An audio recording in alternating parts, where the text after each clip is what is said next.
Hello and welcome to episode 185 of Prose. This week, have your life upended by a little bit of magic on the high seas. This week, our story comes from guest author and first-time contributor, Cliff Heney. I'm very excited to have a new voice on the podcast today. As always, I'd love it if you would head to prosepodcast.com, our one-stop shop for all things prose. There you can find all that good prose information. Please do check out the website. Additionally, look for @prosepodcast across all social media. I love to hear from you. Let's get to the tale, shall we? This week, we have the prologue of From Sea to Shining Sea by Cliff Heney. Enjoy.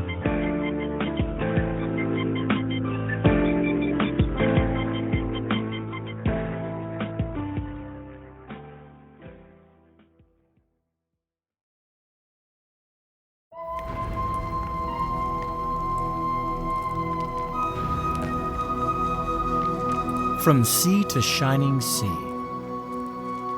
by Cliff Heney. Prologue. Summer 1867.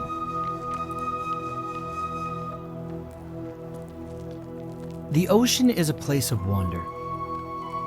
Its waters consist of a rich shade of cobalt.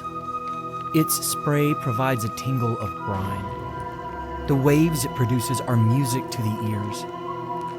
However, for a country that recently experienced a great hunger, they mainly see it as a source of sustenance. I, for one, don't blame them. While I was only a mere child during the peak of the hunger, I still saw what it did to people. Most of my brothers and sisters perished from the famine. The lucky ones left the island. They likely boarded ships across the sea to America. The breakdown of our family began with the passing of my father, who was a successful merchant. He was the first to succumb to the scourge that paralyzed our island. He himself was partially to blame for his fate, as he would always divvy up his rations to me or my siblings instead of nourishing himself. Somehow, despite all of those years of anguish, my mother and I managed to survive. The eastern town of Wexford, where we lived, lost more than half its population once the famine subsided. My mother attributes our tenacity to her devotion to the supernatural. Not the type of supernatural that you see within the numerous churches that dot our towns and cities, but rather a religion of the past. Within her small personal library, there were a plethora of ancient books.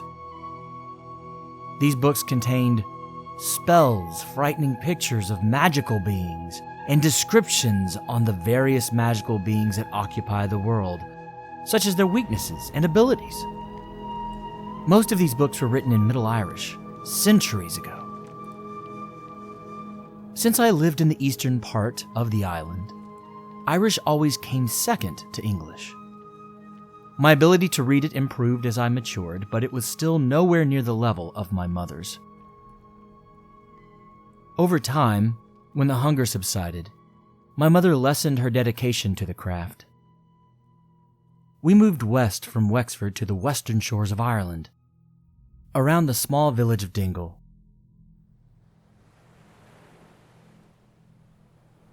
Compared to the east, the waters of the west were primal, an ocean untamed from land, free to be as ferocious as it desired. Outside the harbor around the village was the vast Atlantic Ocean, which frequently stormed, especially during the winter months. To help support myself and my aging mother, I took a job as a fisherman. It was an honest living that paid decently. However, it didn't provide me with many friends. On the ship, I was an outsider, someone from the East whose Irish was comparable to a child. The only other person that acknowledged me outside of commands was Declan.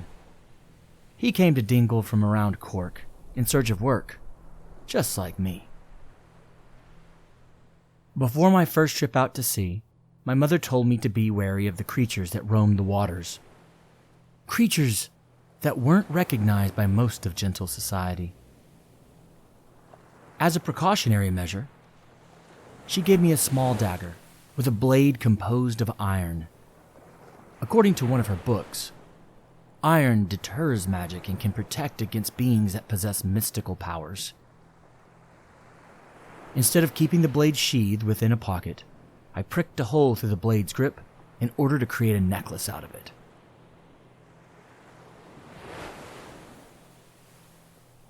On one of our days off from the ship, we decided to take out a rowboat. We were aiming to catch a few codfish to fillet for supper. The morning was nice enough for the west coast of Ireland. Slightly overcast and a slight breeze off the water. Tendrils of my wavy, shoulder-length copper hair were blowing in the breeze. Declan's slightly longer golden blonde hair followed suit. Our boat was nestled along one of the docks, tied to the wooden beam by a few pieces of rope. Once I unknotted the rope from the wooden beam, my gaze shifted to my chest. I could faintly see the outline of the necklace that held my dagger to my chest. The necklace was made from a thinner version of the rope used to keep the boat from drifting into the Atlantic. Since we were in a rowboat, we needed to use oars to maneuver ourselves through the waves. It was Declan's job to man the oars. I, on the other hand, was in charge of the net and the 2 spears. It only took around half an hour for Declan to row out of the harbor and out into the Atlantic. Once we reached the ocean, the current began to assist Declan's rowing and take us further and further from the shore. Soon enough, the shore was almost completely engulfed by the horizon. The depths of the deep blue abyss was all we could see from outside the boat. Seeing this, Declan warned me. "Well, it appears that we could get down to business." I nodded in agreement. Seeing this, Declan turned to me. I handed him a spear, and I then began to tie the net to the front of the boat. The process didn't take me too much time. My previous trips with Declan had made me a much more efficient fisherman. For the first few hours, we managed to snag a few codfish in the net.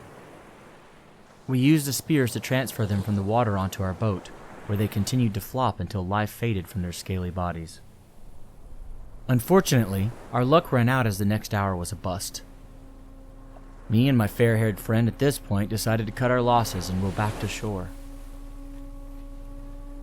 Only 5 minutes into the journey to shore, one of the oars hit something. Something quite big. Instinctually, Declan released his hands from the oars and quickly grabbed a spear. I did the same. My friend then turned to the side of the boat, his eyes gazing at the dark waters below. Suddenly, I heard a yelp come from behind me and then a splash. I quickly turned to where Declan once was, only now he wasn't there. I screamed out his name, but there was no reply. The water, however, began to change color from the deep blue to a sudden flash of white and then a rich shade of burgundy. I was now frozen in place by fear, an innate kind of fear that penetrated the entirety of my being. I needed to act. I could not die. I will row back to shore and make it back to land for my mother who needs me like I needed her all those years ago. Mere moments after taking the oars into my hands, I felt a thud. The creature was here, and I needed to be ready for whatever it brought my way. Suddenly, an arm reached out of the water and clamped onto my left arm. Without thinking, I ripped the dagger from the necklace with my right hand and plunged it into the human-like hand with all my force. This effort still didn't prevent me from staying dry, as the force of the pull placed me into the cold waters surrounding. The shock of the frigid ocean made me immediately jolt out of the water and lunge on the side of the boat. Suddenly, a figure appeared next to me. It was a woman. A woman with pale skin, long strawberry blonde hair, and grass-green eyes. Was this woman beside me a mermaid? How else could she be so far from the shore without a boat in sight other than mine? I noticed that the blade was still lodged in her palm. Her face was grimacing with pain. Seeing that my would-be assassin was right beside me, I lunged myself upwards into the boat. She did the same. I looked over to her, fully expecting to see a lower body that mimicked a creature that belonged in the deep depths of the ocean. However, instead of a fishtail, there were legs. She was a human. The knife was still lodged in her hand and blood was gushing from the wound. With all of her might, she pulled the blade from her hand. She was looking to fight death. I needed to act fast before she could get the best of me. I responded by grabbing the blunt end of the spear and striking her left temple. The blunt force to the skull caused blood to stream from her head wound. She then fell forward mere inches from where I sat. Her efforts to kill were now in vain.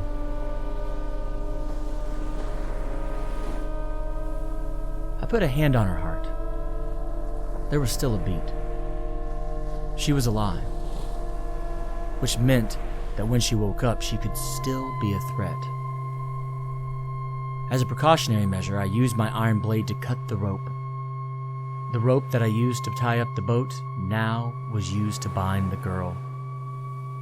I tied her hands to her feet in order to prevent her from attempting to strike me again. I also used my wet linen shirt to cover her wounds in an attempt to stop the bleeding. It seemed to work. As soon as she appeared to be stable, I took the oars and began to row back to shore. After all of this effort, I didn't want to be thwarted by hypothermia. She was mostly quiet for the majority of the trip back to the harbor. It was only until land was a few miles away when she awoke. Her first reaction was to squirm towards me. However, due to our current predicament with the ropes, she didn't get very far. Seeing her vain attempts to escape made me cackle. "You won't get very far with your hands tied behind your back," I said. A look of disgust formed on her face. "Well, you don't seem to be much of a talker. Say, do you speak English?" Maybe not, I thought. Seeing that we're on the western coast of Ireland, perhaps she speaks Irish. "An bhfuil gaeilge agat." The disgust on her face slowly lightened to form a frown.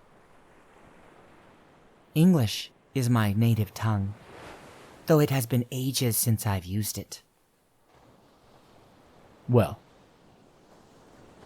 at least I knew she understood me.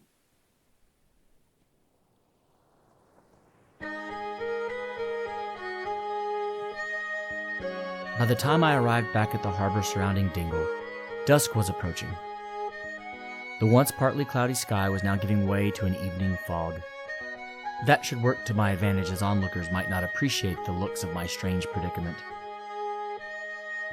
I noticed that she was shivering, likely from still being wet. Seeing this, a chill began to seep into my own bones. It appeared that from the time I fell into the water to now, I had maintained my body heat from the sheer force of the blood pumping through my veins, thanks to all the excitement. Once we reached the dock, I quickly tied the boat to a wooden beam with the remainder of the rope that wasn't used on the lady. With one arm, I hoisted the woman onto my shoulder. Fortunately, she was as light as a lamb, which allowed me to hold the handle to the net with my other hand. The hut where me and my mother resided was only a few yards from the docks. As I opened the door, my mother was nowhere in sight. Perhaps she was further into town. I then plopped the woman onto my bed, which was situated close to the fireplace. She continued to struggle through the bonds.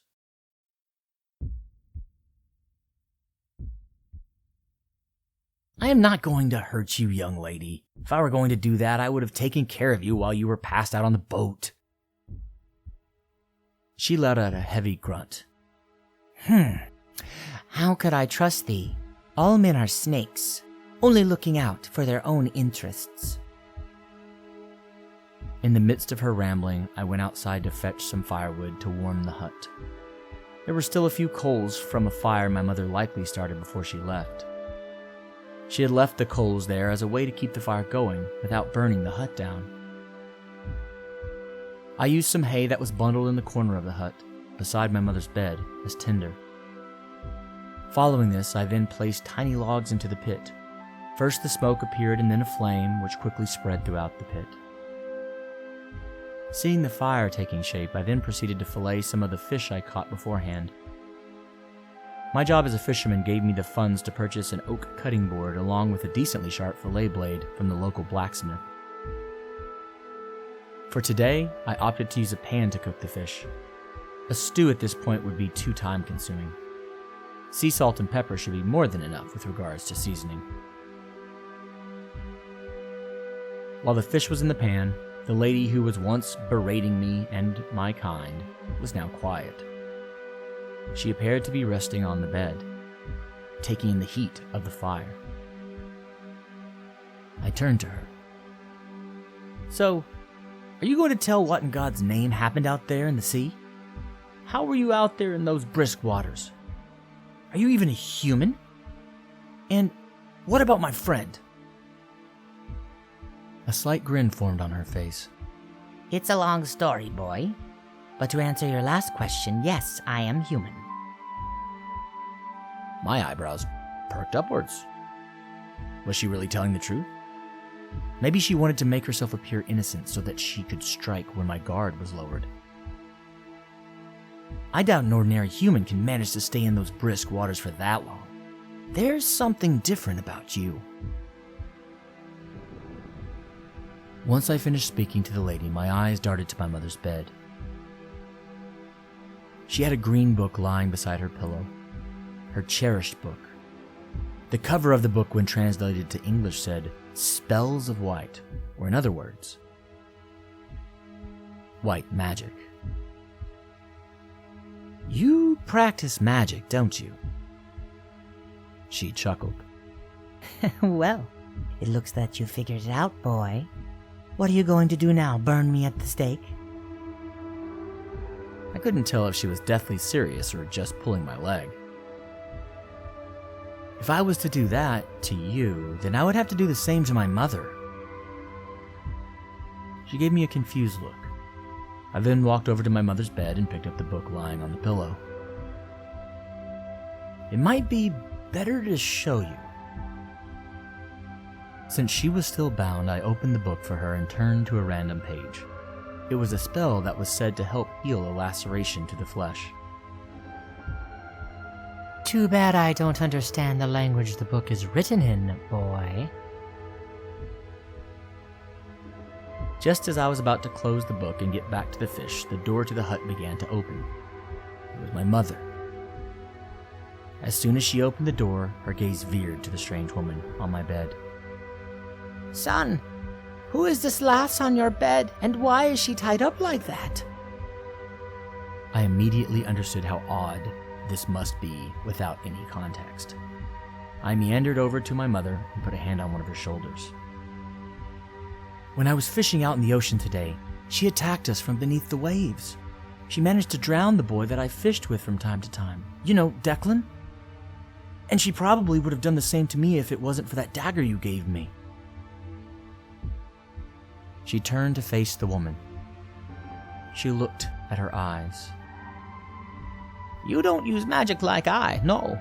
You are more stronger in the craft, perhaps a sorceress or a witch. No human could survive in the open ocean unclothed. You must be a user of the dark arts. Transformation spells are considered black magic, which has been considered taboo for centuries. The woman gave out a sinister laugh.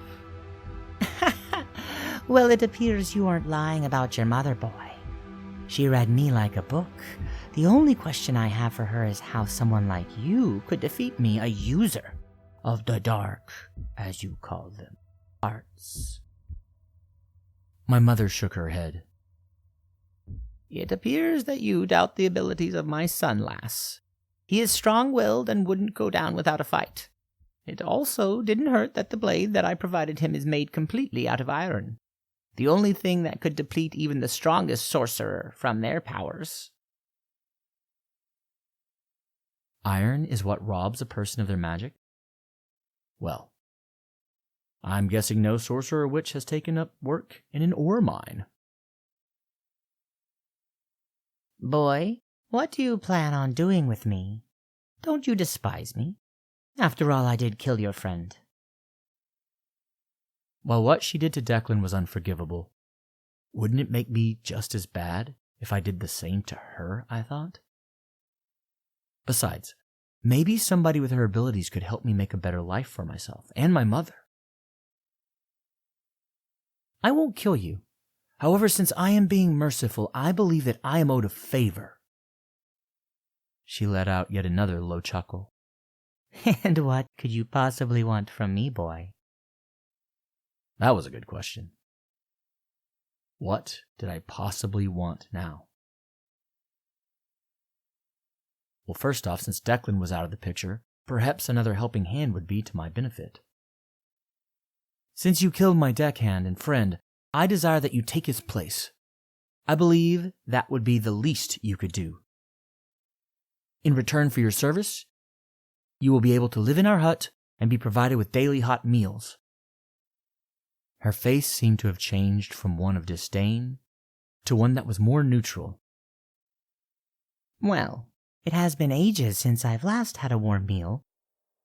Perhaps this predicament will be a better alternative to where I was beforehand.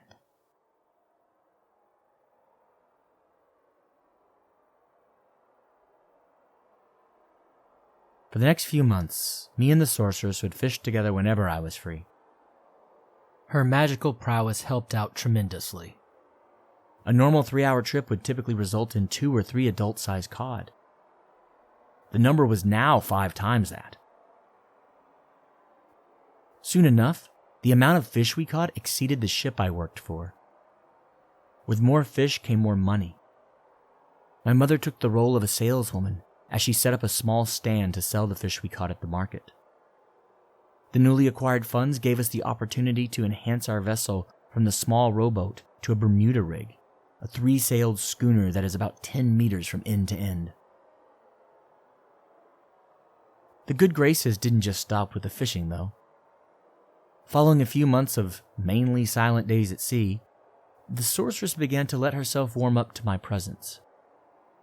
At first, we would mainly just speak of life. I told her about mine, and then she told me about hers. We discovered that the adversities we faced were quite similar. Both far from our original birthplace, with only one important person in our lives. Mine was my mother. Hers, an apprentice. Opening up felt somewhat cathartic. The men on the ship would never speak of such things, and I didn't want to burden my mother with my meaningless thoughts. She eventually revealed her name to me. For a woman as powerful as her, the name Elizabeth was fitting. She told me her mother named her after the queen she revered so dearly. She let out a chuckle hearing that my name, Clancy, translated to red-haired warrior in Irish. You are far from a warrior, boy. You barely managed to defeat me, a mere maiden. Well, she did fail to mention that she was a woman with supernatural abilities. After she finished cackling that time, I continued to tell her the origin of my name. The name my mother chose for me was not only due to the hair on top of my head, but rather the similarities I shared with her grandfather, a red-headed man who valiantly fought against the invading English forces. The sorceress leaned closer to me. Your great-grandfather sounds a lot like my mother. May they both rest in peace. Every day began to be better than the rest. Smooth sailing on both the waters and on the land. These blissful days, however, came to a standstill when a strange woman appeared from the docks. At first glance, you could tell that she did not fit in with the rest of the villagers. Her clothing consisted of a long overcoat that covered the majority of her body. Underneath the overcoat were a pair of black dress pants and a pair of polished black shoes. Her hair appeared to be pinned underneath a dark-hued top hat, which complemented her dark brown eyes. Contrasting the dark clothes that adorned her body was her skin, which had a pink tinge to it. Another interesting attribute was her height, as she stood only about a hair shorter than myself. The height at which she stood was accentuated by a slender figure, notably in the legs, which barely appeared to fit into the dark pants that covered them. After a few run-ins, she finally made her presence known. At the time I was working on the boat. I was in the middle of patching up a small hole on one of the 3 sails. She strolled in from the far end of the dock. She spoke to me without warning. You appear to be doing quite well for a fisherman. For someone your age to have a vessel like that. I stared at her with confusion. This was somewhat of an odd way to introduce yourself. The waters have been generous to me, by the grace of God. She let out a quick chuckle. God? God isn't what has been helping you, boy. It is rather the opposite. Why does any of this concern you, woman? I said aggressively. She let out a sigh. I am not looking to threaten you, kid. I'm rather here as a courier. A courier? For your shipmate. She wanted to speak to Elizabeth. I wondered for what purpose. Assuming I know what you're talking about, why do you want to speak with her? Why not have me relay the message? Her grin widened. This message is only intended for the overseer. I was given strict orders not to trust outsiders with this information. Just as I was going to throw my hands up in frustration, Elizabeth appeared.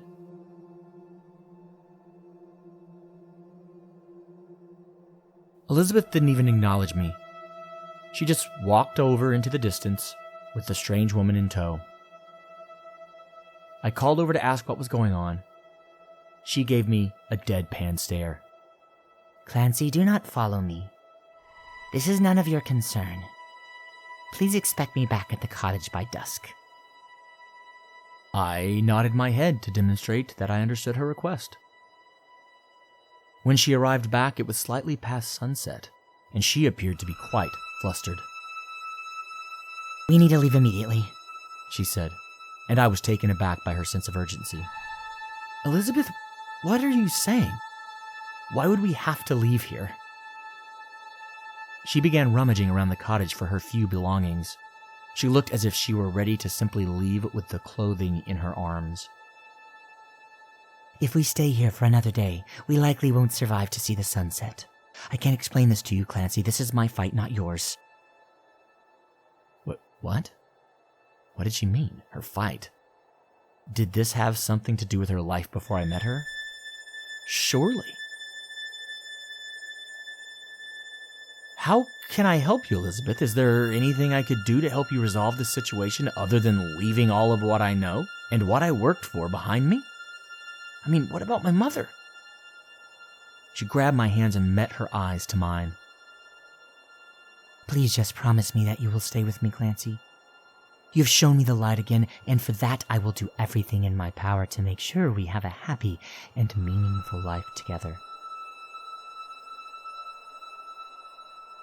That was the last night we spent in Dingle. The following morning, me and Elizabeth left for Cork. I set my mother up to be safe And from Cork, Elizabeth and me used the money from the market to purchase 2 tickets to board a ship for New York, a place I never saw myself traveling to. I attempted to persuade my mother to come with us, but she had insisted that Ireland was the only home for her. For now and forever. That night was the last time I spoke to her. Elizabeth was now the only family that I had, and I was going to do everything in my power to ensure that she and I would live to see another day.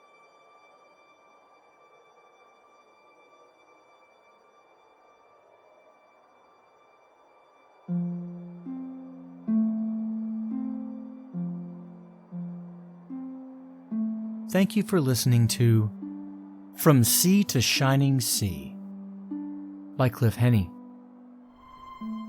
Cliff Heney is a New York native who comes from a family of passionate readers. His love for literature was first sparked by his grandmother, who was an elementary school librarian. At first, he mostly stuck to the books that were passed down from his parents, such as The Prince and the Pauper, White Fang, and The Old Man and the Sea. As he grew older, he began reading books that varied across genres. In the present day, most of his reading is done on the subway, riding back to his 1-bedroom apartment in Brooklyn from work. A very sincere thank you to Mr. Heney for allowing us to share in his fiction today. And that does it for Prose this week. Please do keep your eyes peeled for the next episode up in 2 weeks' time. And don't forget that I love featuring guest authors too, just like Mr. Cliff Heney here.